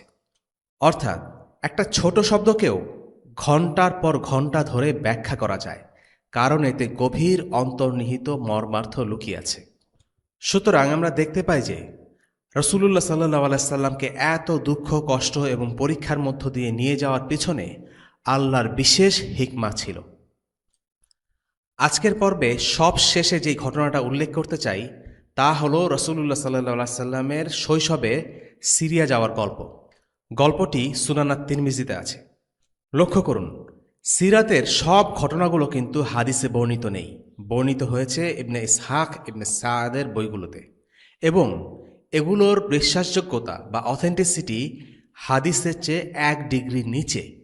হাদিস বলতে আমরা বোঝাচ্ছি যেসব হাদিস গ্রন্থ স্ট্রিক্ট স্ট্যান্ডার্ড মেনটেন করে করা হয়েছে, যেমন বুখারী, মুসলিম, সুনান আবি দাউদ, সুনান তিরমিজি, নাসাই এবং ইবনে মাজাহ।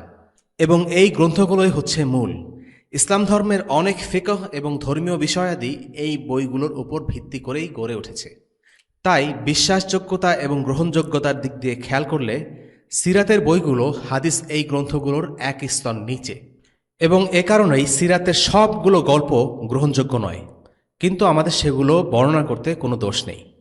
ঘটনাটা ছিল যে যখন রাসূলুল্লাহ সাল্লাল্লাহু আলাইহি সাল্লাম একজন কিশোর ছিলেন, বয়স হয়তোবা 11 কিংবা 12 বছর, তখন তার চাচা তাকে সিরিয়ায় এক ভ্রমণে নিয়ে যান। এবং হাদিসে বলা আছে সাথে ছিল আবু বকর এবং বিলাল। এবং যাবার পথে তারা একটা ভিক্ষুর আশ্রমের পাশ দিয়ে যায়, যেখানে বুহায়রা নামে একজন ভিক্ষু থাকত। এবং বুহায়রা দিনে কাউকে কখনো সময় দিত না, কিন্তু এবার বুহায়রা নিজেই বের হয়ে তাদের খুঁজতে লাগলেন এবং তাদেরকে এক ভোজের জন্য আমন্ত্রণ করলেন। তারা যখন জিজ্ঞেস করল কেন, তখন বুহায়রা বলল, তোমাদের মধ্যে একজন বালক আছে যে নবী হবে। আমি মেঘ তাকে ছায়া দিতে দেখেছি, গাছকে দেখেছি তাকে ছায়া দিতে, এবং পাথর তাকে সিজদা করতে। এবং খাবার সময় 7 জন রোমান সৈন্য সেখানে পৌঁছে এবং সেই বালকটির খোঁজ করতে থাকে যে নবী হবে। বুহায়রা তাদেরকে লুকিয়ে রাখে এবং তাদেরকে বলে তারা যেন তাড়াতাড়ি মক্কায় ফিরে যায়। যদিও এই ঘটনাটা অনেক আলিম ফেস ভ্যালুতেই গ্রহণ করে নিয়েছেন, কিছু আলিম যেমন ইমাম আজ-যাহাবী, ইবনে কাসীর রাহিমাহুল্লাহ এর মধ্যে কিছু সংশয় দেখতে পান। ইসলামের ইতিহাসে ইমাম আজ-যাহাবী রাহিমাহুল্লাহ ছিলেন অনেক বড় একজন আলিম, যিনি সব কিছু যা আসত তাই গ্রহণ করতেন না। তিনি এই ঘটনাটিকে গভীরভাবে পর্যবেক্ষণ করেন এবং বলেন এই ঘটনাটা কিভাবে সত্যি হতে পারে। আবু বকর তখন হয়তোবা কিশোর ছিল, তার এই যাত্রায় যাওয়ার কোনো কারণ নেই, কারণ আবু তালিবের সাথে তার কোনো সম্পর্ক ছিল না। এবং বিলাল হয়তোবা তার জন্মই হয়নি। এবং নবুয়তের পর আবু বকর রাদিয়াল্লাহু আনহু বিলাল রাদিয়াল্লাহু আনহুকে কিনে নেন। এবং গাছ যদি রাসূলুল্লাহ সাল্লাল্লাহু আলাইহি সাল্লামকে ছায়া দিয়ে থাকে, তখন মেঘের ছায়ার কি দরকার? এবং আমরা কখনো শুনিনি রাসূলুল্লাহ সাল্লাল্লাহু আলাইহি সাল্লাম তার চাচাকে এই ঘটনার কথা মনে করিয়ে দিচ্ছেন। এবং বুহায়রা যদি এই কথা বলেই থাকে, তাহলে কুরাইশদের তো তাকে নবী হিসেবে মানতে এত কষ্ট হবার কথা না। এবং নবীজি যদি এটা জানতেনই, তখন তিনি কেন হেরা গুহায় যখন জিবরিল আলাইহিসসালাম আগমন করলেন তখন এতটা ভীত সন্ত্রস্ত হয়ে পড়লেন এবং খাদিজা রাদিয়াল্লাহু আনহা তাকে ওয়ারাকা বিন নওফলের কাছে নিয়ে গেলেন? অনেক আলিম বলেছেন আবু বকর এবং বিলালের কথা বাদ দিলে গল্পটা গ্রহণযোগ্য, কিন্তু গল্পের কিছু অংশ কেন বাদ দিতে হবে? দিলে পুরোটাই বাদ দিতে হবে। দ্বিতীয়ত, এই গল্পটি অমুসলিমদের কাছে বেশ প্রিয়, কারণ এই গল্পের মাঝে তারা একটা মিসিং লিঙ্ক খুঁজে পাওয়া যায়। কিভাবে রাসূলুল্লাহ সাল্লাল্লাহু আলাইহি সাল্লাম ইহুদি এবং খ্রিস্টানদের কথা জানলেন? মক্কায় কোনো লাইব্রেরি ছিল না, কোনো ইহুদি কিংবা খ্রিস্টান ছিল না যে তাদের সম্পর্কে জানা যাবে, অথচ কোরআনে নাজিল হয়েছে তাদের অনেক কথা। এবং কোরাইশদের ইউসুফ আলাহিসাল্লাম, মুসা আলাহিসাল্লাম, ঈসা আলাহিসাল্লাম অর্থাৎ বনি ইসহাক এবং বনি ইসরায়েলের সাথে কোনো সম্পর্ক ছিল না। এবং রাসূলুল্লাহ সাল্লাল্লাহু আলাইহি সাল্লাম মোটামুটি অশিক্ষিত কোরাইশ বংশের মধ্য থেকে জন্ম নিয়ে ইহুদি এবং খ্রিস্টানদের গল্প বর্ণনা করেছেন। ওরিয়েন্টালিস্টরা বলে রাসূলুল্লাহ সাল্লাল্লাহু আলাইহি সাল্লাম বুহাইরা থেকে তাওরাত ও ইনজিলের কাহিনী শুনেছেন আর সেগুলো ব্যবহার করে কোরআন রচনা করেছেন। কিন্তু এটা একটা অযৌক্তিক ক্লেম। 40 বছর পর শৈশবের কথা এত ডিটেইলে কেউ মনে রাখতে পারে না। এরকম আরও অনেক যুক্তি দিয়ে আমরা উপসংহারে আসি যে এই গল্পটা নির্ভরযোগ্য নয়।